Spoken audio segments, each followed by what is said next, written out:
आपने महाभारत की कहानियां तो सुनी ही होंगी, लेकिन क्या आप जानते हैं कि महाभारत के सबसे बड़े वीर कर्ण के पास एक ऐसी शक्तिशाली वस्तु थी जो उन्हें अजय बना सकती थी। हाँ, मैं बात कर रहा हूँ कर्ण की कवच और कुंडल की। लेकिन क्या आप जानते हैं कि यह कवच उनके लिए वरदान था या फिर एक अभिशाप? इस रहस्यमय कवच के पीछे छिपी है एक दिलचस्प और रहस्यमय कहानी, जिसे जानकर आप हैरान रह जाएंगे। महाभारत में कर्ण, जिसे हम सूर्यपुत्र के नाम से भी जानते हैं, एक महान योद्धा और दानी थे। लेकिन उनका जन्म कुछ ऐसा था जो किसी को भी चौंका सकता था। कर्ण का जन्म देवी कुंती से हुआ था, जब वे एक युवा कुंवारी थी और उनके पास एक वरदान था। लेकिन ये कहानी और भी जटिल हो जाती है जब हम कर्ण के कवच और कुंडल के रहस्यों पर चर्चा करते हैं। कर्ण का जन्म हुआ था सूर्य देवता के आशीर्वाद से, और साथ ही उन्होंने उन्हें एक कवच और कुंडल भी दिए थे जो उन्हें युद्ध में किसी भी शस्त्र से पराजित नहीं होने देते थे। पर क्या आप जानते हैं कि यह कवच कर्ण के लिए एक वरदान था या फिर कोई छुपा हुआ अभिशाप? कवच और कुंडल कर्ण के लिए सिर्फ एक रक्षात्मक शक्ति नहीं थी, बल्कि यह उनके अस्तित्व का हिस्सा बन चुकी थी। कर्ण का यह कवच इतना शक्तिशाली था कि वो किसी भी शस्त्र के हमले से उन्हें बचा सकता था।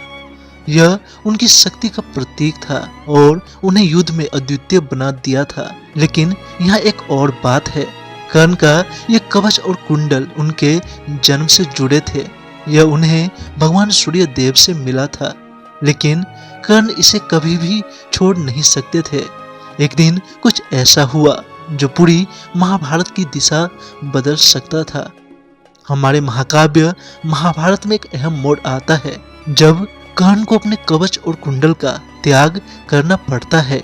एक दिन भगवान इंद्र, जो अर्जुन के पिता थे, कर्ण से इस कवच और कुंडल को मांगने के लिए ब्राह्मण रूप में आते हैं। कर्ण, जो हमेशा सत्य और धर्म के मार्ग पर चलता था, जो एक बहुत बड़ा दानी था, बिना किसी स्वार्थ के अपना कवच और कुंडल भगवान इंद्र को दे देते हैं। यह कर्ण की निस्वार्थता और उनकी आदर्शता का प्रतीक था, लेकिन साथ ही यह उनके लिए एक भयानक जोखिम भी था। इस त्याग के बाद कर्ण अब असुरक्षित हो चुके थे। उन्हें विश्वास था कि भगवान सूर्य की कृपा हमेशा उनके साथ रहेगी, लेकिन इंद्र ने यह कवच और कुंडल लेकर उन्हें एक भयंकर मुसीबत में डाल दिया था। अब कर्ण को बिना किसी रक्षात्मक शक्ति के मैदान में उतरना था।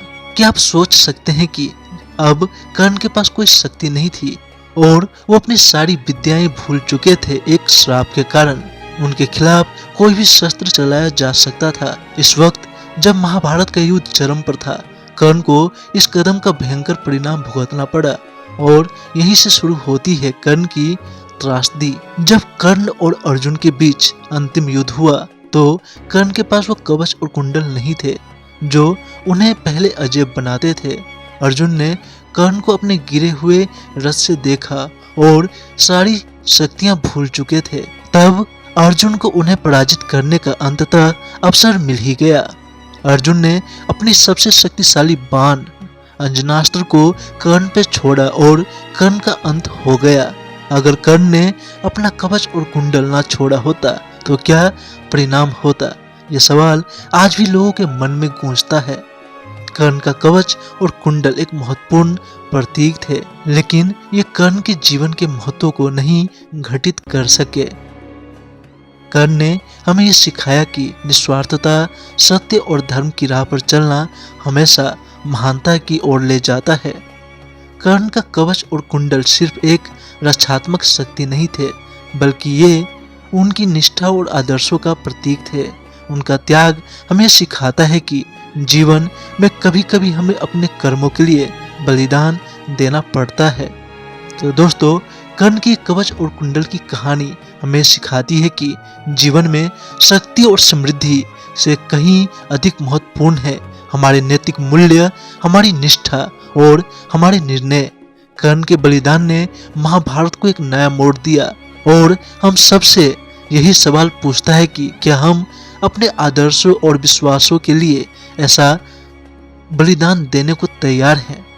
आपको क्या लगता है, कर्ण का बलिदान उचित था?